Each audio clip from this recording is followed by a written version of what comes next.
Hello everyone. इस dress में आने का मतलब है कि इंटरव्यू शुरू हो चुका है। कई सारे सफल छात्रों को आपने इस ड्रेस में इंटरव्यू लेते हुए देखा है। तो इंटरव्यू की आपकी सेशन स्टार्ट हो गई है। लेकिन इंटरव्यू लेने के दौरान, चूंकि मैंने थोड़ा सा लेट किया है और लोग पहले से ले रहे हैं, जब मैंने सेशन शुरू किया तो मेरे साथ जो पढ़ रहे हैं वो तो चलो ठीक है, वो तो उन्होंने मेरे साथ ही शुरुआत की है। लेकिन कई सारे लोग ऐसे भी हैं जो मुझे पहले से नहीं जानते हैं, या अब इंटरव्यू के दौरान उनको मिला हूं मैं, या मैंने लेट किया कहीं और उन्होंने दिया है। तो ये सारी चीजें हुई है, इसमें कुछ चीजें निकल के आ रही है। तो मैं सोच रहा हूं कि इस पे एक डिटेल वीडियो बना दूं, जो मुझसे जुड़े या ना जुड़े, इन फ्यूचर भी उनको जरूरत पड़े तो वो मैंने इंटरव्यू की तैयारी कैसे करें या इंटरव्यू पे क्या क्या ध्यान दें, उसकी बात मतलब वो उनको समझ में आना चाहिए। ठीक है, मैंने कुछ जो प्रॉब्लम नोट किया है वो हम बात कर रहे हैं। देखिए, जैसे इंटरव्यू के लिए आप कहीं भी मॉक देने जाते हैं, ऑब्वियसली मॉक देने तो जाते ही हो। तो कई बार क्या होता है, बहुत सारे जगह चले जाते हैं। तो यहाँ पे जो हम अभी जो कहानी स्टार्ट करेंगे अभी इंटरव्यू को लेकर, तो सबसे पहले देखिए, इंटरव्यू की जब आप मॉक देने जाएं उसके पहले थोड़ी प्रिपरेशन आपको करनी है, वो जरूरी है।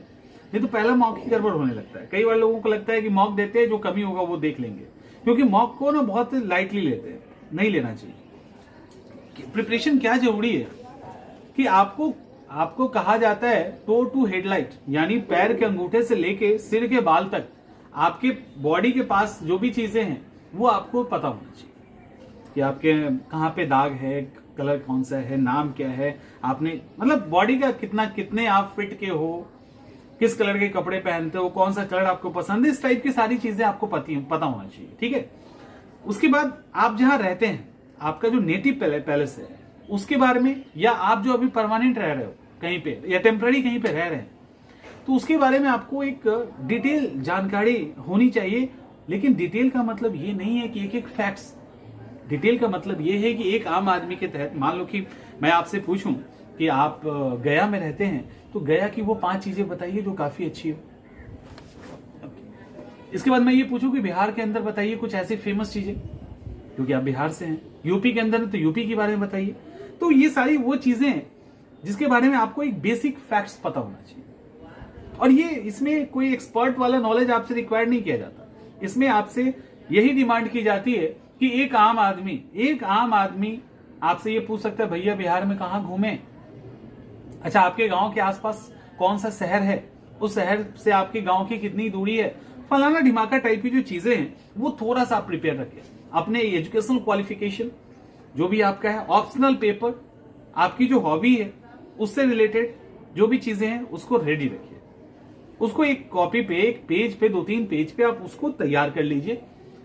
उसके बारे में जो भी सवाल है उसके लिए, कोई क्रिकेट लिख देता है, अब क्रिकेट में इंटरेस्ट नहीं है आपने लिख दिया, रीडिंग में इंटरेस्ट नहीं है आपने लिख दिया, तो अगर आपने लिख दिया है तब तो लिख दिया है, और या लिखने वाले हैं तो कम से कम उसके बारे में तैयार करके जाए। ठीक है, अब सवाल उठता है कि आप मॉक देने जाते हैं। देखिए, मॉक या जहां पर भी आप जितने भी, कई मॉक इंटरव्यू अक्सर फ्री होता है, कुछ जगह पे पैसे लगते हैं, ठीक है, अदरवाइज मॉक फ्री होता है। तो उस चक्कर में क्या होता है, एक स्टूडेंट 15-15, 20-20 जगह चले जाते हैं।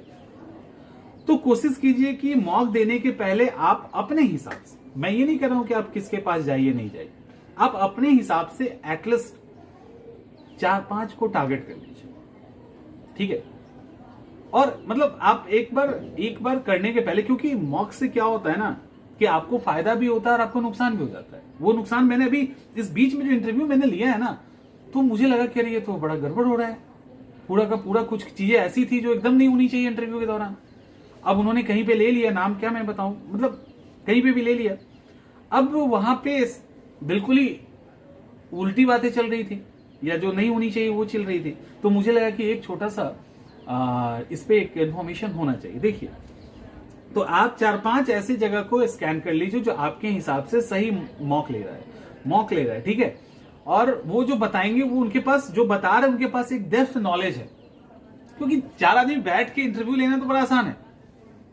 इंटरव्यू में क्या पूछा जाता है, आप कहां से हो, क्या कर रहे हो, आपकी हॉबीज क्या है, क्या क्वालिटीज होनी चाहिए, फलाना ढिमाका, आपके सब्जेक्ट से रिलेटेड 5 क्वेश्चन, आपका मॉक इन हो गया।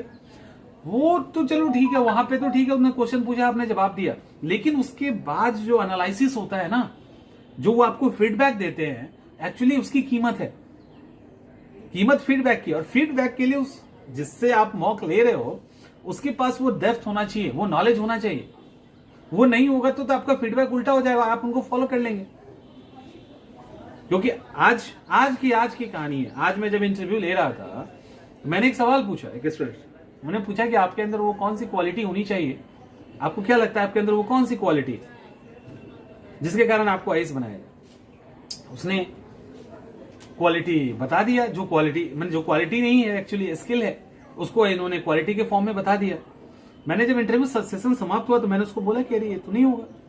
उन्होंने बोला सर जो आप बता रहे हैं वही मैंने बोला था, कल ही किसी जगह मॉक दिया था मैंने, सब कल ही यहाँ पे वो बोला था। उन्होंने ये सबको काट दिया और उन्होंने बोला ये चीज बोलना, जबकि जो काटा है जैसे इंटीग्रिटी होता है, ऑब्जेक्टिविटी होता है, एम्पैथी होता है, ये सब वो टर्म्स है जो यूपीएससी का जो 4th पेपर है एथिक्स एंड मोरल, उसके अंदर डाला हुआ है। और वो उसके अंदर इसलिए डाला हुआ है कि वो चाहते हैं कि आईएएस ऑफिसर या जो भी इस तरह के एसडीएम के पोस्ट पे जाए उनके अंदर ये चीजें कम से कम हो, और उसको हटा दिया गया। अब वो तो उसको तो पता है, और उसने क्या किया, अगले इंटरव्यू में जो उनको बताया था उसने बता दिया। तो ये चीजें और के साथ भी हो सकती है। तो आपको क्या करना है, जरूर आपको 3-4 ऐसे जिन पे आपको भरोसा हो और जिनके नॉलेज पे आपको बिलीव हो, तो उनको जरूर आप टारगेट कीजिए। इसके बाद जब मॉक देने जाइए ना, तो कोशिश कीजिए उसी ड्रेस में जाने का जिसमें आप इंटरव्यू देने जा रहे हैं। जिसमें आप जैसे आप कोट पैंट में इंटरव्यू देना है तो कोट थोड़ा पहना, गर्मी का टाइम है, बट एसी और सब जगह जब जाओगे तो ऑलमोस्ट एसी लगा ही रहता है, तो कोई दिक्कत नहीं है। और वैसे घर से अगर ऑनलाइन दे रहे हैं तो ठीक है, ऑनलाइन तो ऑनलाइन जब आप दे रहे हो ना, तब भी आप उसी ड्रेस में रहिए जिस ड्रेस में आपको इंटरव्यू देना है। क्योंकि कई बार हम लोग क्या होता है, कोट पैंट में कंफर्टेबल नहीं हो, जैसे मुझे कोट पैंट पहनना पसंद नहीं है, कंफर्टेबल हो पसंद नहीं है, ठीक है, नहीं है तो नहीं है, तो एक अलग बात है। लेकिन अब इंटरव्यू है तो वहां पे जाना पड़ेगा। गर्मी है तो आप नहीं भी जा सकते, शर्ट पैंट और टाई में जा सकते हैं। लड़कियां साड़ी में जाए तो ज्यादा बेहतर है, सूट में भी जा सकती है।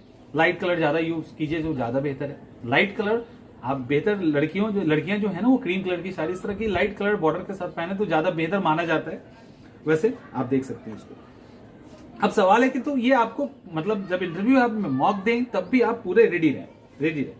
इंटरव्यू के दौरान क्या होता है कि मैंने जो कॉमन चीजें नोट की है, स्टार्टिंग इंटरव्यू की बहुत अच्छी होती है, स्टार्टिंग बहुत अच्छी होती है। जैसे जैसे सवाल बढ़ता जाता है वैसे वैसे स्टूडेंट फेडअप होता जाता है। और कभी तो सवाल थोड़ा सा कॉम्प्लेक्स हो गया, सवाल में थोड़ी सी मुश्किल बढ़ गई, तो वो होप जो है खोने लगता है, तो होप खोने लगते हैं, परेशान हो जाते हैं। जब सवाल नहीं आता 2, 4, 5 ना, तो वो परेशान हो जाते हैं। बेसिकली इंटरव्यू जो है वो आपके नॉलेज का टेस्ट नहीं है, इंटरव्यू आपके पर्सनालिटी का टेस्ट है, आपके व्यक्तित्व का टेस्ट है कि जो पोस्ट आपको दिया जा रहा है उस पोस्ट को आप संभाल पाएंगे कि नहीं। समझ में आ रहा है, उसको संभाल पाएंगे कि नहीं, ये यहां पे इंपॉर्टेंस रखता है। तो उसके लिए आपको टेस्ट किया जाता है। आपको अगर 8 से 10 सवाल भी आपका नहीं आ रहा है ना, आपको आप बहुत प्यार से सॉरी कह के निकल जाइए, बहुत प्यार से सॉरी कह के निकल जाइए। इसके अलावा इंटरव्यू के दौरान आपको क्या क्या फेस करना पड़ सकता है, जैसे आप गए और रैंडमली आपके ऊपर क्वेश्चनों की बौछार कर दी जाए। आप सोचो ऐसा क्या हो गया, अचानक आपकी तरफ इंटरव्यू बोर्ड वाले आपको देखते रहे और देख के हंसने लगे, आपको लगे पता नहीं बटन तो खुला हुआ नहीं रह गया, कुछ दाग वाग तो नहीं लग गया, आप असहज हो जाएंगे। कई बार ऐसा होता है कि आपके ऊपर क्रिटिसिज्म करना शुरू कर देते हैं। कई बार ऐसा होता है कि आपके साथ खूब ठहाके मार मार के हंस रहे होते हैं।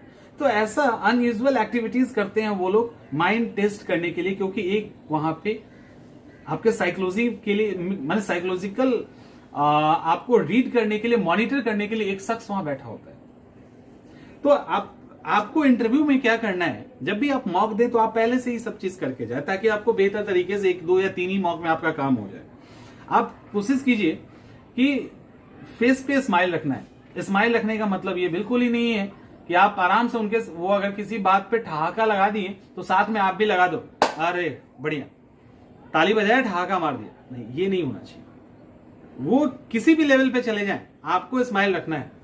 वो किसी भी लेवल पे आपको फ्रस्ट्रेट करें, आपको खुद को कूल रखना है, क्योंकि वो आपको टेस्ट ले रहा है, वो आपके दोस्त नहीं है जो आपके साथ गप मारना चाहते हैं और वो आपको झेल रहे हैं। एक्चुअली आप कितने अच्छे से उनको झेलवा रहे हो ये मायने रखता है, ठीक है, या आप मतलब उस झेलने में उनको इंटरेस्ट आ रहा है कि नहीं ये मायने रखता है। इसके लिए आपको स्माइल रखना है और जवाब आपको जो देना है ना उतना ही देना है जितना पूछा जाता हो। जितना ज्यादा जवाब दोगे, जितना डायमेंशन खोलोगे उनके पास क्वेश्चन पूछने की का जो मतलब ऑप्शन है वो बढ़ जाएगा। कई बार क्या होता है कि वो कुछ ऐसे फील्ड में आपको लेके चलेगा जहां आप अनकंफर्टेबल हो, तो कोशिश कीजिए वहां कम से कम जवाब देके उसी जवाब में आप अपने कंफर्ट क्षेत्र का कुछ पॉइंट्स डाल दीजिए ताकि वो उसको पकड़ ले और उनको पता भी नहीं चलेगा, वो पकड़ लें और आप उनको अपने कंफर्ट जोन में लेके आ जाओ। ये भी की जाती है। कई बार नौकरी करने वाले लोग इंटरव्यू में जाते हैं तो उनको लगता है कि अरे ले नहीं ले हमको क्या फर्क पड़ता है, बट ऐसा एटीट्यूड नहीं होना चाहिए क्योंकि वो आपसे माहिर खिलाड़ी है वहां पे, वो सब समझते हैं। तो वो एटीट्यूड आपके अंदर नहीं होना चाहिए क्योंकि आप किसी भी तरह का जॉब कर रहे हो, आप वहां पे नौकरी मांगने गए हैं, आपको वहां पे नौकरी की दरकार है इसलिए आप गए हो, नहीं है तो आप जाते ही नहीं। तो एक हम्बलनेस जो होता है ना वो हमेशा होना चाहिए, हम्बल दिखना चाहिए। और फाइनल जो है आप जब भी कोई अपने लॉजिक को रखें तो पहला चीज ध्यान रखिएगा, सरकार के अगेंस्ट में आपको नहीं बोलना है क्योंकि आप सरकार के अधिकारी बन रहे हैं, तो आप सरकार के अगेंस्ट में नहीं बोलेंगे। हाँ, कभी हाई कोर्ट ने, कभी सुप्रीम कोर्ट ने, कोई ऐसी अथॉरिटी ने कोई क्रिटिसिज्म किया है तो उसको उठा के बोल सकते हैं कि नहीं हाई कोर्ट ने भी ऐसा कहा है तो यहाँ पे ये कमियां हो सकती है, इसको ठीक कर लिया जाएगा क्योंकि सुप्रीम अथॉरिटी कह चुकी है तो आप कह सकते हैं। अदरवाइज आप खुलेआम कि हमको ये बिल पसंद नहीं है, ये लॉ नहीं आना चाहिए, शराब कानून नहीं आना चाहिए, फलाना, ये आप डायरेक्ट नहीं कह सकते। उस बात का ध्यान रखिए। क्रिटिसिज्म आप डायरेक्ट जो है सरकार का नहीं कर सकते क्योंकि उसी का पार्ट आपको। एक तो ये हो गया। और आप एकदम गलत ना हो तो आप जल्दी अपने स्टैंड को ना बदल दें। कई बार क्या होता है ना कि आप जो लॉजिक पे लगातार बहस कर रहे हो उसको सामने वाला इंटरव्यू बोर्ड वाले जो है काउंटर करने लगेंगे और काउंटर करते करते कोशिश करेंगे कि आप जो है ना अपना जो आप जिस स्टैंड पे हो वहां से हिल जाएं। तो वो भी चेक करते हैं कि आपके अंदर गट्स कितना है। तो अगर आपको लगता है आप सही हैं, आपके लॉजिक सही है, सही डायरेक्ट, गलत हो तब तो सॉरी कह के निकल जाइए, आप आसान है, लेकिन आपको लगता है आप सही हैं तो आप अपने स्टैंड के साथ टिके रहिए। ठीक है, आप अपने स्टैंड के साथ टिके रहिए, हाँ, विथ हम्बल। ठीक है, हम्बलनेस जो है ना वो होना चाहिए, उसके साथ आप टिके रहो तो उनको लग जाएगा कि नहीं यार इसमें गट्स है, बंदे शख्स में गट्स है, ये टिकेगा। तो ये सारी चीजें जो है मॉक के अंदर आपको ध्यान रखना है। बातचीत करने में भी मैंने डिग्निटी मेंटेन तो करनी ही है, तो बातचीत करने के दौरान भी आपको पोलाइट रहना है, बहुत गंभीर नहीं रहना। हाँ, आप टेंशन में हैं, अगर वो पूछेगा कि आप टेंशन में, तो बोलो हाँ सर थोड़ा तनाव है, पहला इंटरव्यू है या ऐसा इंटरव्यू थोड़ा सा हो जाता है, तो वो आपको कूल कर देंगे। ऐसा नहीं है, कूल कर देंगे, आराम से इधर-उधर की बातें करेंगे और उनको कोशिश कीजिए अपने कंफर्ट जोन में लेके आने का। तो ये सारी चीजें हैं। और लेकिन एक चीज मैं जरूर कहूंगा तब भी कि इंटरव्यू के दौरान 3-4 लोगों को ही टारगेट में रखिए, उससे ज्यादा रखने की जरूरत नहीं है। फ्री में मिल रहा है इसका ये मतलब नहीं कि कहीं भी जाके प्रसाद खाते आ गए। तो 3-4 लोगों को रखिए टारगेट में जो आपको लगता है ठीक है, वहीं इंटरव्यू लीजिए, वहीं दीजिए, उसको फॉलो कीजिए, कहानी खत्म कीजिए। ठीक है, इतना ज्यादा वो नहीं होना है पैनिक, लेकिन इंटरव्यू को बहुत सीरियसली लेना है क्योंकि इसके बाद फिर आप नहीं अगर होता है तो पीटी की कैटेगरी में आ जाएंगे और हो गया तो उस पार चले जाएंगे जहां पे आप जाना चाहते हैं। तो होपफुली की जो चीजें हैं वो क्लियर हो गई होंगी, और नहीं भी हुई होंगी तो हम लोग इस पे फिर आएंगे एक बार, और कुछ और जब इंटरव्यू लेते हैं तो देखते हैं उसके अंदर से कुछ निकल के आता है तो हम उस पर बात करेंगे। ठीक है, मिलते हैं अगले वीडियो में।